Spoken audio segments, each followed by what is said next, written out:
Alright, welcome to Section 5, Code Organization Strategies. So we're going to start out with file organization. Okay, so file organization is kind of the first level of organization for code in Vuex. In fact, it's actually not really part of the API, it's just something that's officially recommended, and it's something that can work really well for you. So later on we're going to get into modules, which is an official part of the API to really divide up your store into modules. But for now, all we're going to do is separate the mutations, and the actions, and the getters all into separate files, so we don't have this like 140-line file with everything in it. And that will make it a lot simpler, especially if we had an even bigger project than we have right now. It makes it a lot easier to handle it when there's not every single action and mutation all in one file. Alright, so we're going to start out by creating a store folder. And that store folder is going to have a file for actions, then have a file for mutations, and a file for getters. And it's also going to have an index.js file to put everything together and export the store.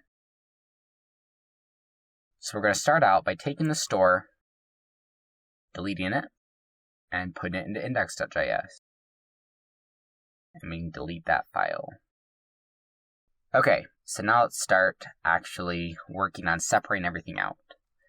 So first the mutations, delete that, put it there, export it, and the actions, delete them from index.js and throw them into actions.js. Once again, export it, and we will need to import API here as well. And actually we need that in mutations too, so we can have that set token method. So already this is a lot smaller, now let's just do the getters. Okay, so we could be done at that point, but we still need to do some refactoring to make sure that this is all working. So first of all, we need to make sure that we're actually importing these files.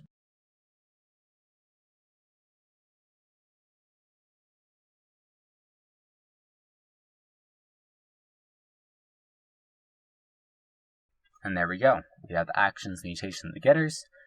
And this is the point where we could say that we're done. But it's still not quite there for a reason that I'll talk about. So the reason is that there's another refactoring step that we're going to want to do. And this isn't directly related to the file organization, but it's something that a lot of people prefer to do, and it's really more helpful as your code base gets a lot bigger. So you can see that we have this set books mutation. So I'm going to search for that. Set books. Here we go. So we're committing set books, which is going to work out fine. But the problem comes when we do that on accident. And then that's an issue because there's going to be a runtime error for that. And there should be a way to catch this early on. Because most of the time when you're calling a method or accessing a variable, then if you're using something like ESLint, it will tell you that early on. But when you have this, where it's just accessing it with a string, then there's no easy way to find out if you have a typo or anything like that. So what we're going to do is go into mutations, and we're going to add in strings for each of these mutation names.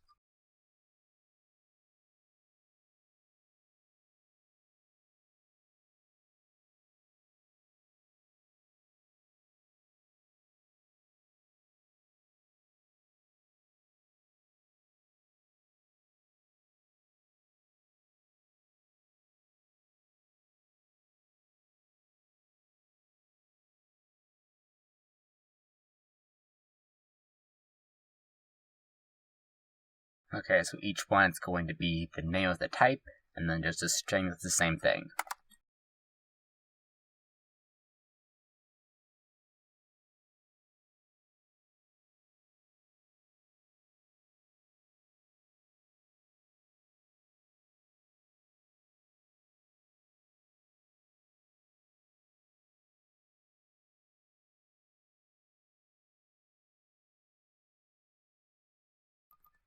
Okay, and then here, instead of just calling it set books, we're going to use a computed property name. So something like that, types.setBooks. And then whatever setBooks is, it could be that. And it would still work because it's that type name. Okay, and I'm not going to go through and set all of those with the types. So I'm just going to update this file, what I had.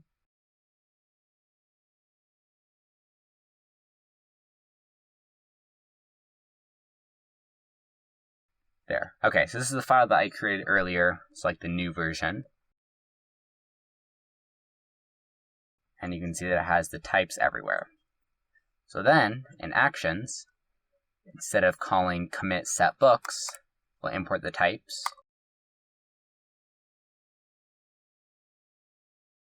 And we can do types set books.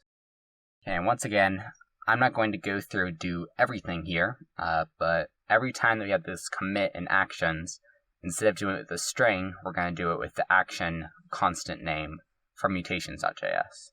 And also, we don't just need to do this for mutations, it's actually helpful to do that for actions as well, so that when we're dispatching actions, we're not using this load books string, which can change and it's not very reliable. We're going to have a constant for loading books. So I'm not going to implement all of this right now. I'm just going to revert it to how I had it before, which is the changes that will make it so that everything has action constant names. Okay, there you go. So we have all the action names in this types object, and then similar to how it was in mutations, we have a computed property name, types.loadBooks. And let's see here, when we're dispatching another action, so instead of using getUserList as a string, we're using types.getUserList, that's a constant, and so that it's more consistent in how it's being used. Okay, so now, in the rest of our app, we're also going to have to use these constants instead of just using the strings. So what I'm going to do is just search for, I think dispatch is what we use. Yeah. So everywhere that we have dispatch, we're going to import the types.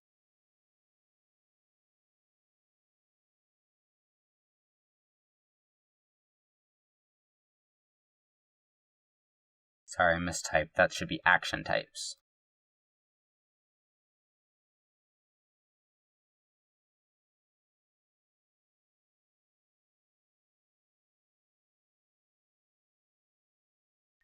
And in fact, we could actually shorten this even more and just call it actions.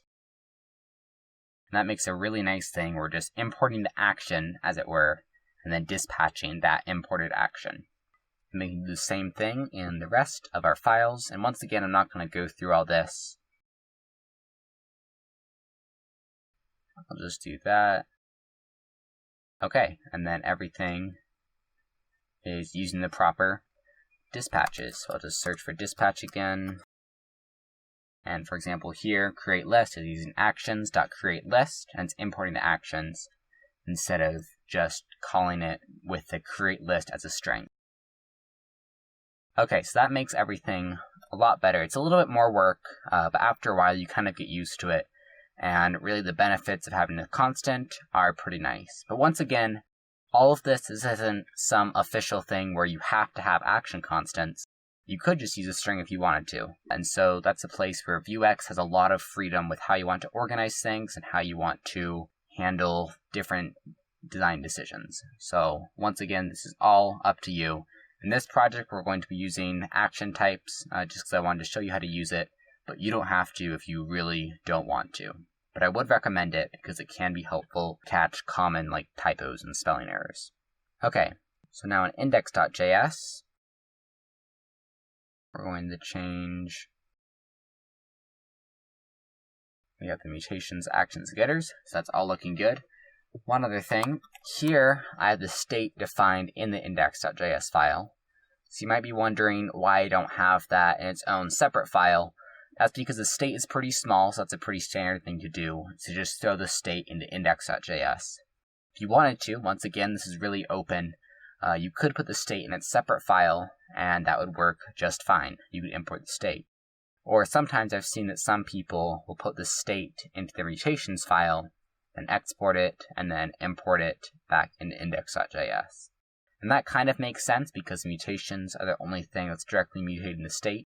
But here I'm just going to put it directly into the index.js file because this is such a small project and there's so little state to use. Another thing I wanted to discuss is these types. So we're just exporting them from inside their file. So like here it's export const type, or same in actions. But some people actually create separate files. So they might create a file in store called mutation types.js. And that would export all this.